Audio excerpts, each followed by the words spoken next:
से हमारे पास से 6 जने गए थे घर के लोग, मक्के से मदीना जा रहे थे। रास्ते में इंसिडेंट हो रहा है। ऑलरेडी बात हुई थी हमारे रास्ते मेरे को 2 घंटे में पहुँचते बोल के बोले थे। फिर इसके बाद कांटेक्ट नहीं करे, सडन हमारे भाई कांटेक्ट करे, दूसरों के फोन से करे, ऐसा बस जल गई। ट्रैजिक एक्सीडेंट हुआ और एक्सीडेंट में जो बस थी फिर ऑयल टैंकर से कोलाइड हुई और मोस्टली 47 या 48 करीब लोगों का इंतकाल होगा। और मैं उनके फैमिलीज को पेश करता हूँ।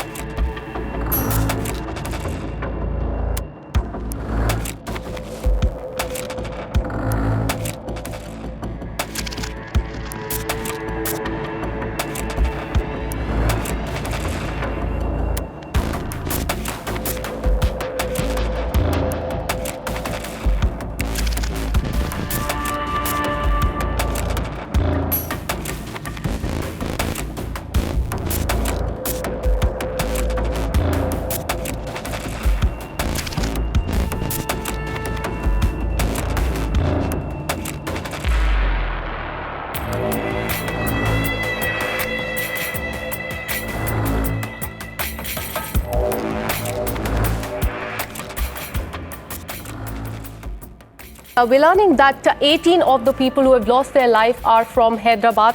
Very concerning news coming in from, in fact, Saudi, where we're learning that 42 Indian pilgrims have died in the accident. Around 18 are from Hyderabad and they were traveling from Medina to Mecca. In fact, we're learning that there was a collision of this bus with a diesel tanker.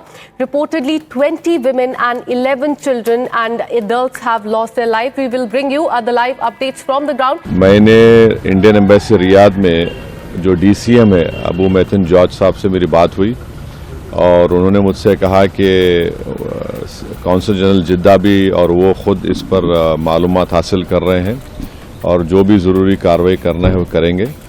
और साथ ही साथ मैंने इन तमाम उम्रा passengers के दोनों travel agency से visa details लेकर कौंसल जनरल ऑफ इंडिया जिद्दा को और DCM इंडियन एम्बेसी रियाद को और साथ ही साथ फॉरेन सेक्रेटरी को मैंने ईमेल किया है।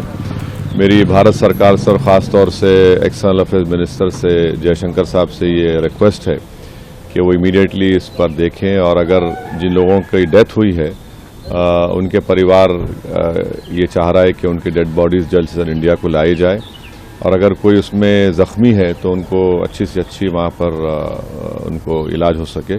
ये मैं रिक्वेस्ट करता हूँ हमारे एक्सटर्नल अफेयर्स मिनिस्टर से और भारत सरकार से।